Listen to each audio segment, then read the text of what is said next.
दोस्तों यंत्र India limited में जो है वैकेंसी निकाली गई है अप्रेंटिसशिप की। ये एक ऐसी अप्रेंटिसशिप भर्ती है जिसमें सिर्फ 10वीं पास भी फॉर्म भर सकता है और जो आईटीआई किया है वो भी फॉर्म भर सकता है। यानी दोनों को यहाँ पे अपॉर्चुनिटी यहाँ पे देखने को मिलेगी। आप यहाँ पे देख सकते हैं 4039 पदों भरते हैं जिसमें 1463 पद जो है नॉन आईटीआई के लिए, मतलब क्या कि जो आईटीआई नहीं किया है, और 2676 पद जो है एक्स आईटीआई कैटेगरी के लिए है।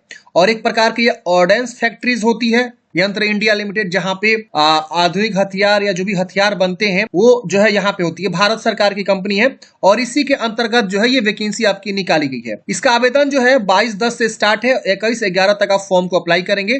पूरा कंप्लीट प्रोसेस बताएंगे कैसे आपको फॉर्म को भरना है। आपका मिनिमम एज जो है 14 वर्ष होना चाहिए एंड जो है 18 years for designated trade related the horizontal industries, और 18 वर्ष रखा गया। इसके अलावा जो है और भी अलग अलग कैटेगरी वाइज यहाँ पे जो है उम्र सीमा यहाँ दे रखा हुआ, जिसमें आपका 35 वर्ष तक भी यहाँ पे आपको डेट यहाँ पे दे रखा हुआ है। तो इस तरह से आप देखेंगे। और आपका जो है क्वालिफिकेशन की बात करें तो जो फॉर नॉन आईटीआई कैटेगरी के लिए फॉर्म भरना चाहते हैं उनको जो है सिर्फ 10वीं पास होना चाहिए, कम से कम 50% मार्क्स के साथ तो फॉर्म भर सकते हैं। और यहाँ पे बताया गया है विथ मिनिमम 40% मार्क्स जो है आपका मैथ एंड साइंस में भी होना चाहिए। यानी जो मैथ और साइंस मैट्रिक लेवल पे नहीं पढ़ाई किया वो फॉर्म नहीं भर सकता है।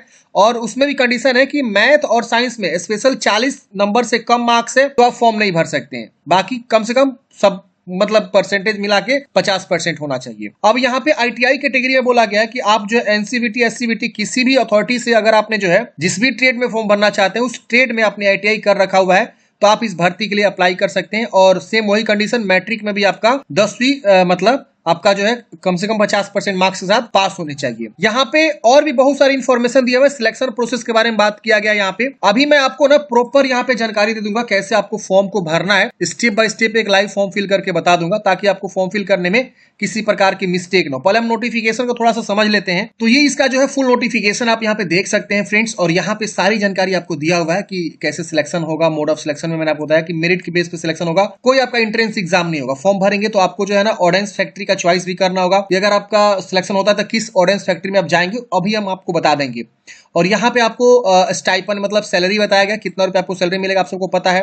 अप्रेंटिसशिप एक तरह से परमानेंट जॉब नहीं होता, एक तरह का जो है ट्रेनिंग होता है। तो ट्रेनिंग पीरियड में आपको कुछ ना कुछ यहाँ पे मिलता भी है, तो वो आपको यहाँ पे बताया गया है, आप यहाँ पे देख सकते हैं। इसके अलावा यहाँ पे फॉर्म भरने का फी लगता है 200 रुपया जो है प्लस जीएसटी। यहाँ पे जनरल ओबीसी को फी देना होगा फॉर्म भरने के लिए। एससी एसटी महिला विकलांग के लिए ट्रांसजेंडर के लिए मात्र 100 रुपया प्लस जीएसटी यहाँ पे आपको देना होगा। यानी 100 रुपया है तो 18% जीएसटी होता है 118 रुपया। और यहाँ लगेगा 118 दूना 36 यानी 236 रुपया आपका यहाँ पे लगने वाला फॉर्म भरने के लिए जनरल ओबीसी के लिए। तो इसका जो है आवेदन का जो है शुल्क यहाँ पे दिया गया है। फॉर्म आपका क्यों रिजेक्ट हो जाएगा, यहाँ पे आप जो है टर्म कंडीशन को एक बार अच्छे से पढ़ लीजिएगा। और यहाँ नीचे में आप देखेंगे तो अलग अलग जो है ना स्टेट वाइज वैकेंसी दिखा रखा हुआ है। जैसे आप देखेंगे बिहार में ऑर्डेंस फैक्ट्री नालंदा है। अब यहाँ x attendant operator chemical plant में कितनी वैकेंसी है तो 20 वैकेंसी है। तो अगर आप इनसे जो है अगर आपने आईटीआई कर रखा हुआ है, ट्रेड का नाम दे रखा हुआ है, तो आप फॉर्म भर सकते हैं जो कि एक्स आईटीआई के लिए है। अब यहाँ छत्तीसगढ़ में देखेंगे तो ये आपका ऑर्डेंस फैक्ट्री है जिसमें आपको जो है नॉन आईटीआई मैकेनिस्ट के, एक्स आईटीआई मैकेनिस्ट के और एक्स आईटीआई फीटर के, एक्स आईटीआई इलेक्ट्रीशियन के, ये सब इलेक्ट्रीशियन ये सब जो पद है आईटीआई के लिए है और ये नॉन आईटीआई के लिए है। तो यहाँ पे आपको एक बार देखना होगा कहाँ कितनी वैकेंसी है, उसके अकॉर्डिंग आप जो है प्रीफरेंस यहाँ पे देख सकते हैं। तो ये सब जो है ऑलरेडी दे रखा हुआ है नोटिफिकेशन में ही कि कहाँ कितनी सीटें को रखा गया है। अब चलिए समझते हैं कैसे आपको फॉर्म को भरना है। फॉर्म जब आएगा ना भरने का उस समय मैं आपको बता दूंगा। अब यहाँ पे ये इसका ऑनलाइन का पोर्टल है जहां से आपको फॉर्म को भरना है। मैंने आपको लिंक डिस्क्रिप्शन बॉक्स में दिया है, गवर्नमेंट का ये साइट है। और यहाँ पे आपको देखेंगे होम पेज पे भी बहुत सारी इन्फॉर्मेशन यहाँ पे आपको देखने को मिल जाता है। तो यहाँ पे आपको एक नया पंजीकरण करना है, इस पे क्लिक करेंगे। जैसे आप इस पे क्लिक करेंगे रजिस्ट्रेशन का जो है फॉर्म यहाँ पे ओपन हो जाएगा। कुछ इस प्रकार से आपका जो है फॉर्म यहाँ पे ओपन होगा। थोड़ा सा साइड भी स्लो देखने को मिल सकता है। यहाँ से आप जो है नोटिफिकेशन डाउनलोड कर सकते हैं। अप्लाई इंस्ट्रक्शन यहाँ पे आप क्लिक करेंगे तो अप्लाई का इंस्ट्रक्शन खुल के आ जाएगा। यहाँ पे जो है वैकेंसी कोरिजेंडम यहाँ पे दे रखा हुआ है जो कि आप यहाँ पे कहाँ कितनी सीटें हैं वो आप यहाँ पे देख सकते हैं, अलग अलग यहाँ पे दे रखा हुआ है। तो ये आप देखेंगे फॉर्म कैसे भरना है इसका भी इंस्ट्रक्शन यहाँ पे दे रखा हुआ है, आप इसे भी आप चेक कर सकते हैं। चलिए मैं आपको बता देता हूँ। देखिए यहाँ अपना जो है पूरा नाम लिखेंगे, यहाँ अपना फादर्स नेम, अच्छा यहाँ पे बोल रहा है लिख दीजिए। जैसे मान लीजिए डेमो कुमार आपका नाम है, मैं एग्जाम्पल दे रहा हूँ।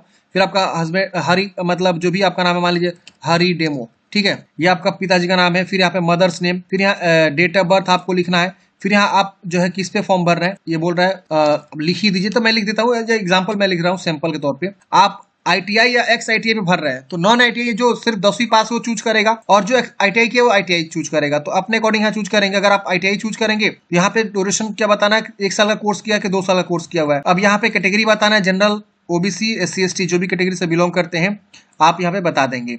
अब OBC है तो OBC में क्या है कि आपका 2 ऑप्शन हो जाता है, एक क्रीमी लेयर, एक non creamy layer. Non creamy layer में होता है जिनकी फैमिली इनकम 8 लाख से कम है, और क्रीमी लेयर में होता है जो इनकी फैमिली इनकम 8 लाख से ज्यादा होती है। तो अपने अकॉर्डिंग बता देंगे। विकलांग है तो यस करेंगे वरना नो करेंगे। डेट ऑफ बर्थ, यहाँ पे आपका डेट ऑफ बर्थ चूज करेंगे, ऑटोमेटिक आएगा। जेंडर, मोबाइल नंबर, और यहाँ पे सेंड OTP पे क्लिक करेंगे, मोबाइल पे OTP जाएगा, OTP का लिखेंगे। ईमेल ID लिखेंगे, सेंड OTP पे क्लिक करेंगे, ईमेल पे OTP जाएगा, उसको लिखेंगे। कैप्चा कोड भरेंगे या एग्री करके सबमिट करेंगे। अगर आप यहाँ पे मान लीजिए नॉन ITI के लिए चूज करते हैं तो यहाँ पे आपको कैटेगरी इस तरह से आएगा, अपने अकॉर्डिंग कैटेगरी का चुनाव कर सकते हैं। तो वो ऐसे ही है जैसे आप ITI एक्स ITI दोनों के लिए इसी तरह से सेम प्रोसेस है। तो जैसे मैं बताऊंगा वैसे आप भर लीजिए और उसके हिसाब से आप जो यहाँ पे अप्लाई कर सकते हैं। सबका सेम प्रोसेस है। चलिए हम यहाँ पे सबमिट करते हैं। सबमिट करते हैं फ्रेंड्स, इस प्रकार से आएगा कंफर्मेशन का। आप अच्छे से वेरीफाई कर लीजिए कि जो भी आपने जानकारी है सब चीज सही है। अगर इसमें कुछ भी गलती है तो एडिट करिएगा, नहीं गलती है तो कंफर्म कर लेना है। कंफर्म करते हैं फ्रेंड्स, यहाँ पे आपका रजिस्ट्रेशन ID और पासवर्ड यहाँ पे मिल जाता है। आप इसे नोट कर लेंगे क्योंकि इससे फ्यूचर में आप लॉग इन कर सकते हैं। तो ये नोट करना बहुत जरूरी है। तो मैं इसे क्या करता हूँ फ्रेंड्स, मोबाइल से स्नैपशॉट ले लेता हूँ या फोटो कैमरा खींच लेंगे मोबाइल ओपन करके, ताकि ये हमेशा जो है यूज होता है जब भी आपको जो है फ्यूचर में लॉगिन करना होगा, कुछ भी देखना होगा। तो अब हम इसे करेंगे ओके। ओके करते ही अब हमको यहाँ पे इस तरह से जो है आ जाएगा। रजिस्ट्रेशन ID लिखिए, पासवर्ड लिखिए, कैप्चा कोड भर के लॉगिन करिए। तो हम क्या करेंगे, अब जो है लॉगिन करेंगे। लॉगिन करते हैं, यहाँ बोलेगा रजिस्ट्रेशन ID लिखिए, डेट ऑफ बर्थ लिखिए, ओल्ड जो पासवर्ड आपको मिला जनरेट हुआ जो सिस्टम पे दिख रहा था पासवर्ड, उस पासवर्ड को यहाँ लिखिए, और एक नया पासवर्ड यहाँ बनाना है आपको। नया पासवर्ड आपको चेंज करना है। जैसे 8 कैरेक्टर का लेंथ होना चाहिए, lower case, upper case, special character, ये सब यूज करते हुए आपको पासवर्ड यहाँ पे नया जो है बना लेने। पासवर्ड चेंज करने के लिए ऑप्शन आएगा। तो हमें registration ID, date of birth, password जो मतलब हमको मिला है अभी फिलहाल में, टेम्पोररी पासवर्ड मिलता है। अब यहाँ पे हम क्या करेंगे, लिख के और नया पासवर्ड बना लेंगे। अब ये नया पासवर्ड जब बनाएंगे ना, वही हमको अब याद रखना है फ्यूचर में जब भी हमको लॉगिन करना होगा, या नया पासवर्ड से ही लॉगिन होगा। पासवर्ड चेंज करते हैं, पासवर्ड चेंज हो जाता है, ओके करेंगे। अब इस प्रकार से देखेंगे आ जाएगा। अब आपको क्या करना है फ्रेंड्स, लॉगिन करके यहाँ पे देखिए एक ऑप्शन मिलता है लॉगिन टू अप्लाई, इस पे क्लिक करेंगे। अब आपको रजिस्ट्रेशन ID लिखना है और जो आपने नया पासवर्ड बनाया वो पासवर्ड लिखेंगे जो भी आपका है, और उसके बाद से लॉगिन करेंगे। लॉगिन करते हैं फ्रेंड्स, यहाँ पे आपको पोस्टल एड्रेस भरने के लिए आएगा। यहाँ पे आप अपना जो है पोस्टल एड्रेस को भरेंगे। 3 लाइन दिया हुआ है, तीनों स्टार मार्क्स मैंडेटरी है। तो आप यहाँ पे विलेज लिख दीजिए, आप पोस्ट लिख दीजिए, यहाँ थाना लिख दीजिए नीचे वाले। फिर यहाँ राज्य चूज करेंगे, फिर यहाँ डिस्ट्रिक्ट और पिन कोड लिखेंगे। अब ये परमानेंट एड्रेस पूछ रहा है, अगर सेम है तो इसको टिक करेंगे, सेम से कॉपी हो जाएगा। अलग है तो अलग अलग आप यहाँ पे लिख सकते हैं। इसके बस यहाँ पे आपको सबमिट करना है। अब अगले स्टेप में यहाँ पे इस प्रकार से 3 ऑप्शन मिलेगा। पहले मिलेगा अप्लाई, फिर पेमेंट, फिर आपको प्रिंट आउट। तो पहले आपको अप्लाई करना होगा, फिर आपको पेमेंट जमा करना होगा, और फिर आपको जो है प्रिंट आउट निकालना होगा लास्ट में। हम इस पे क्लिक करेंगे। अब यहाँ पे आपको इस प्रकार से देखेंगे तो फॉर्म खुल जाएगा अच्छे से। ये 4 स्टेप आपको कंप्लीट करना है। तो जो ऑलरेडी पहले से फिलअप है यहाँ पे आपको दिखाएगा। थोड़ा सा नीचे आएंगे, यहाँ आपसे पूछ रहा है आइडेंटिफिकेशन डिटेल्स। तो यहाँ पे आपसे बताना है कि I have my Aadhaar card. तो आपको इसको टिक करना है, आधार नंबर लिख देना है। जिनके पास आधार कार्ड नहीं है कि इस पे आप जो इनरोलमेंट ID चूज करेंगे, आपके पास आधार नहीं, इसको चूज करेंगे। इसमें से कोई एक दूसरा ID प्रूफ चूज करेंगे और उसका संख्या लिख देंगे। यहाँ अपना फोटोग्राफ अपलोड करने हैं, जिसकी बताया गया कि कलर पासपोर्ट साइज फोटोग्राफ होना चाहिए। 20 से 70 KB के बीच आपको फोटोग्राफ यहाँ पे आपको अपलोड करना है। यहाँ पे आपको डायमेंशन भी दे रखा हुआ है। यहाँ पे अपलोड सिग्नेचर, तो यहाँ पे आपको सिग्नेचर भी अपलोड करना है, जो कि यहाँ पे बताया गया है ब्लैक या ब्लू इंक पेन से आपको सिग्नेचर करना है। और यहाँ पे 20 से 30 KB के बीच सिग्नेचर होना चाहिए।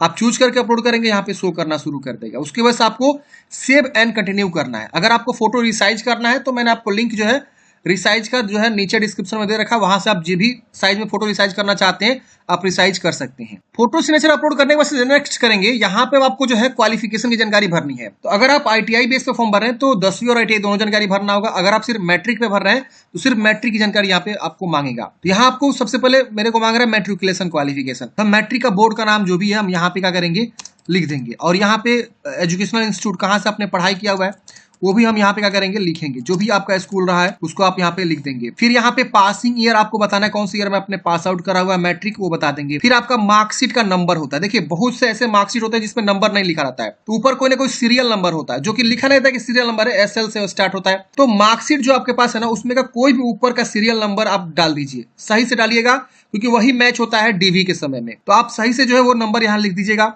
फिर यहाँ पे आपको जो भी है, यहाँ पे मैं मान लीजिए ये लिख देता हूँ। अब यहाँ पे आपको रिजल्ट टाइप पूछ रहा है कि मार्क्स वाला है तो मार्क्स चूज करेंगे। और साइंस में कितना मार्क्स आपको मिला हुआ है, मैक्सिमम आउट ऑफ, मतलब साइंस में मान लीजिए आपको मिला है 85 100 में, तो इस तरह से परसेंटेज आएगा। फिर मैथ में पूछ रहा है कितना मिला हुआ है, तो मान लीजिए आपको मिला 70 100 में। इस तरह से आपका ये दोनों का अलग अलग पूछ रहे थे, दोनों का अलग अलग आपको बता देना है साइंस मैथ का। अब टोटल सभी सब्जेक्ट को मिला के कितना है, मान लीजिए 500 का होता है, तो 500 में आपको मिला 350 और यहाँ 500 करेंगे, तो इस तरह 70% ओवरऑल हुआ। और मैथ और साइंस का अलग से पूछ रहा है तो अलग से आप बता दिए, तो ऐसे बता देना है, जो पूछ रहा है वही बताना है। सीजीपीए है तो सीजीपीए चूज करेंगे, उसके अकॉर्डिंग आपको बताना होगा। तो जो आपके पास है उस तरह से आप भरेंगे और सेव एंड कंटिन्यू करेंगे। सेव एंड नेक्स्ट करते हैं। अगले स्टेप में आपको फैक्ट्री अप्लाइड फॉर, किस फैक्ट्री के लिए अप्लाई करना चाह रहे हैं, यहाँ पे वो सारे फैक्ट्री आपको देखने को मिलेंगे। तो जिसमें भी अप्लाई करना चाहते हैं वो आप यहाँ पे चुनाव करके सेव एंड कंटिन्यू करेंगे। तो ऑलरेडी यहाँ पे आप जो है नोटिफिकेशन को डाउनलोड करेंगे, तो यहाँ पे आपको नोटिफिकेशन में वो सारे फैक्ट्री का नाम आपको देखने को मिल जाएगा, जहां जहां वैकेंसी है, एक्स ITI के लिए, नॉन ITI के लिए, सबके लिए यहाँ पे दे रखा हुआ है। तो आप यहाँ से वो चुनाव कर लीजिए जहां भी अप्लाई करना चाहते हैं और उसकी वजह से सेव एंड कंटिन्यू कर देंगे।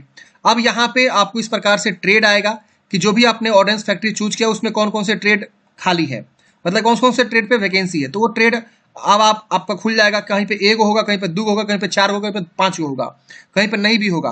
तो ऐसे आपको देख लेना है। और अगर मान लीजिए 3-4 आ रहा है मतलब, तो आप देखिए कौन सा बेस्ट जो है हमारा यहाँ पे ट्रेड सही है। तो आप मान लीजिए इसको 1 दे दिए, इसको 3 दे दिए, इसको 2 दे दिए। तो ऐसे पोस्ट प्रेफरेंस भी आप दे सकते हैं और देना ही है पोस्ट प्रेफरेंस आपको। इसके बाद यहाँ पे आपको सेव एंड कंटिन्यू कर देना है। आप पोस्ट प्रेफरेंस आप दे देंगे, उसके बाद से अगले स्टेप में आपको यहाँ पे अपलोड करना है अपना आधार कार्ड की फोटो कॉपी।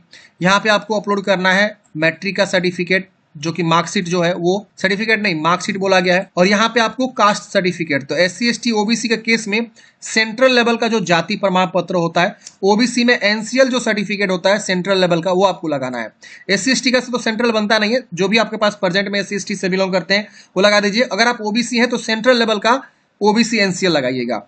और इसका सबका फाइल 100 से 200 KB के बीच PDF में आपको अपलोड करनी है और उसको से यहाँ एग्री करके फाइनल सबमिट आपको कर देना है। तो फ्रेंड्स हमने सभी डॉक्यूमेंट्स को यहाँ पे अपलोड कर दिया, इसको एग्री करते हैं फाइनल सबमिट। आपको यहाँ पे अगर एडिट करना है तो एडिट कर लीजिएगा, फाइनल सबमिट करने से पहले एडिट करना है तो कंफर्म कर दीजिएगा। कंफर्म करते हैं फ्रेंड्स। यहाँ पे अगर आपको कुछ गलती है तो एडिट करेंगे, नहीं तो यहाँ पे फिर से कंफर्म कर देना होगा और उसके बाद से आपका फॉर्म जो है फाइनल सबमिट हो जाएगा।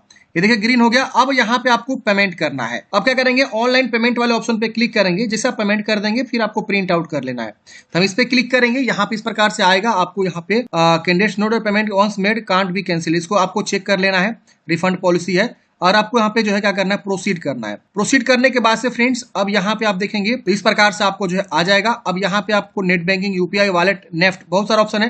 तो मैं कहूंगा UPI के थ्रू भी कर सकते हैं, नेट बैंकिंग भी कर सकते हैं, डेबिट कार्ड के थ्रू भी कर सकते हैं। तो किसी के थ्रू आप पेमेंट जमा कर लीजिए, उसके बाद से फाइनल प्रिंट आउट आपका जो है निकल जाएगा और हार्ड कॉपी निकाल कर अपने पास सुरक्षित आप जो है रख लेंगे। अगर आपका मान लीजिए पैसा कट जाता है, सक्सेस नहीं होता है, तो आप 24 से 48 घंटा जरूर वेट कर लीजिए। लॉगिन करके चेक करते रहे कि सक्सेस हुआ कि नहीं हुआ। पैसा या तो रिफंड हो जाएगा या फॉर्म आपका सक्सेस हो जाएगा, तो दोनों में से कोई होगा। दोबारा पेमेंट आप मत करिएगा, 24 से 48 घंटा वेट करके ही करिएगा। मिलते हैं फ्रेंड्स किसी नेक्स्ट वीडियो में। जय हिंद, आपका दिन शुभ हो। वीडियो कैसा लगा कमेंट बॉक्स में बताइएगा और मैंने पूरी इन्फॉर्मेशन आपको देने की कोशिश की है। आपके मन में कोई भी डाउट्स है, कमेंट है, कमेंट बॉक्स में आप पूछ सकते हैं। फॉर्म भरने से पहले एक बार नोटिफिकेशन को अच्छे अपने स्तर से जरूर पढ़ लीजिएगा।